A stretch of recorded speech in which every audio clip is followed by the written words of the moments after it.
For my level, I'm using a game that I'm currently working on for a group of students called Royal Plunder. So basically, you play as this character right here, and you're supposed to capture this character up here and bring him back down to this blue sphere. So basically, the role of the game is you're supposed to avoid these guards here and try to capture the target. So each guard has their own movement paths as well as their set routes. And basically, each route is unique to each guard, so players must adjust to those. On the guards, there's 6 in total, and they're usually paired up. So you see the bottom section, middle section, top section. So basically, it just benefits the play on the guards when they're together, so they cover each other's back. Okay, so I'm gonna actually play the level just to show you how it actually looks like.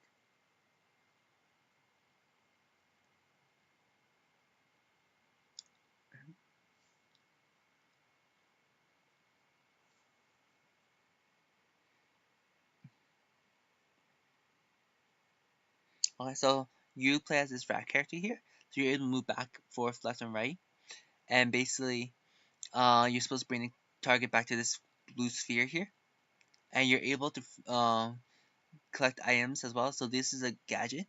So basically, you can use this K for specific purposes. So basically, a K distracts a guard for a set amount of time, and you're able to go behind them and knock them out during that time. Okay.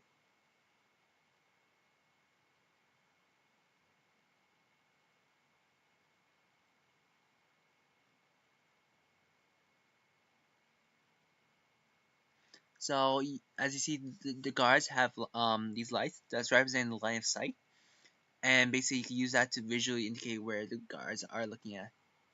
And these blocks here, they're used as cover, so assets can actually block the guard's viewpoint.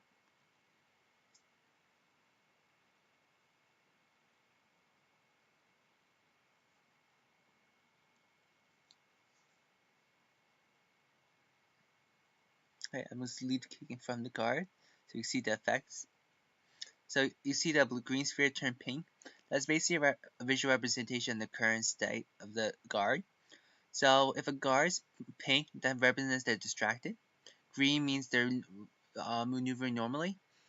And if it's red, it means they're alert. And yellow, they're suspicious. So one of the key factors of the game is the camera system. So the camera, you're able to maneuver and be able to get corner angles and get a better view of the environment.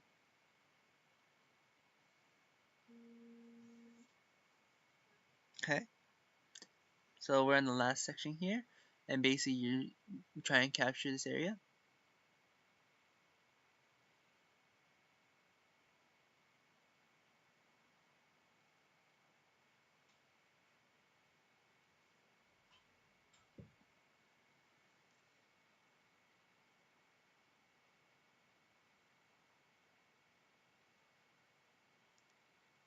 Okay, so I capture the target here, and you gotta traverse and get it back to the beginning.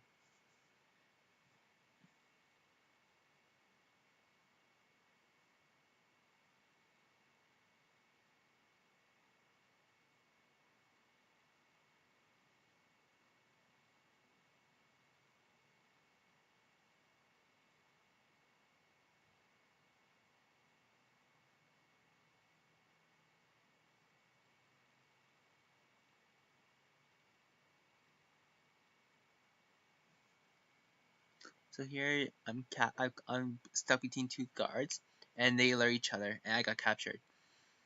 So we're gonna go again, and then we're gonna try to see if we get through this again. So the paths are divided into 2 sections. So there's a narrow path and a wide path.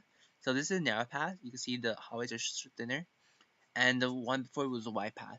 So basically, one of the critiques I got from playtest was that players don't know where to go.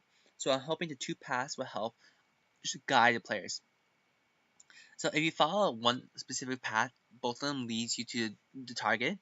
And even if there's a fork in the road, usually it's the opposite one. So if you follow the same pathway all the way through, it gets you to the target. So I'm hoping that also alters the player's play style. So if a player likes wide range areas, they'll choose a wide path. If a player likes narrow spaces, they'll choose a narrow one. Although there's benefits to either one, the wide path is much longer, but it's much safer compared to the narrow path. It's much quicker, but it's also risky because you don't know what's behind the corner as easily.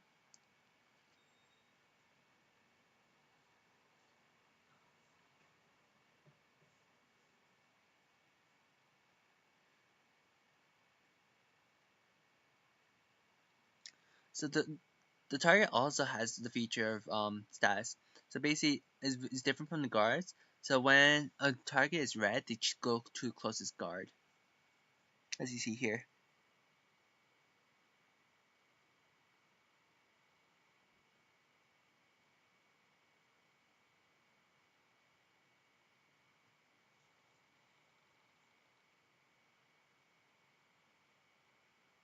Hmm, okay. There's also a quick path through this level. Through experience, players are easily able to learn the guard's movements and get through it much faster through it. So there's more repetition and be able to tackle how the guards think. So I'm gonna blitz through and show you an easy way to get through it. If you follow the main path, you're able to get through it much faster.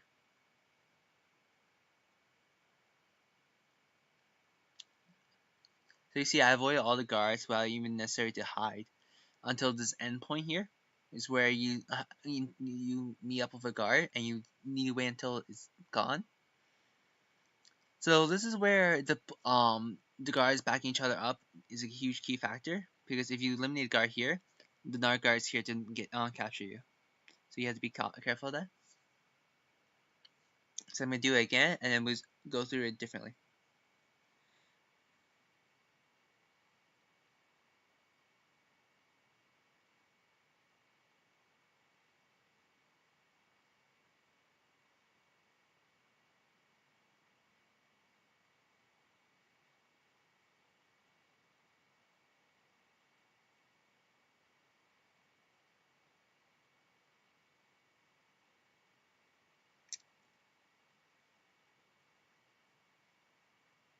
So we meet up in this area again.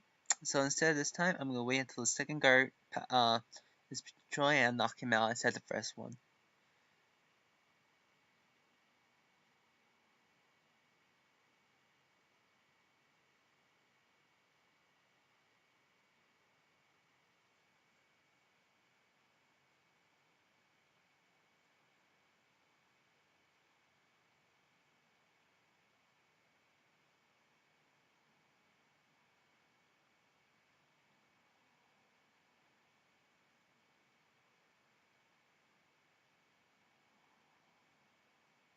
Okay, we see the target here.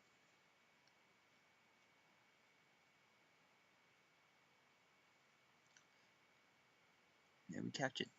So one of the things about this, the retraversal was not as easy as the forward traversal, mainly because you can't. There's no easy path like you saw before getting up to the top. One of the things that affects that is that you don't know where the guards are at, as because it's periodically changing every single time. So you may not know where the fastest route is. As well as the things you do now affects the future. The things you do in the beginning affects the future, mainly because if you slow down a guard by either knocking them out or they're chasing you, it changes the entire route and then timing, and basically you have to alter your way of moving based off that. Because it's possible to have guards line up and makes it extremely hard for you to get through it.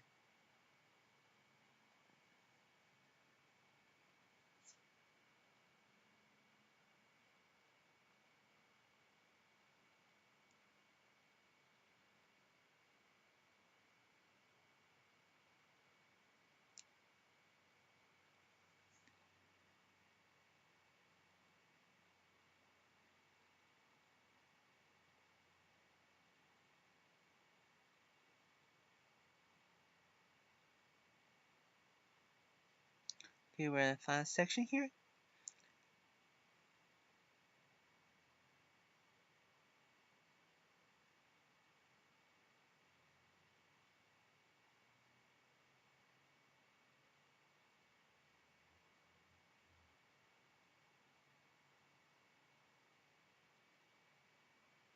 Okay.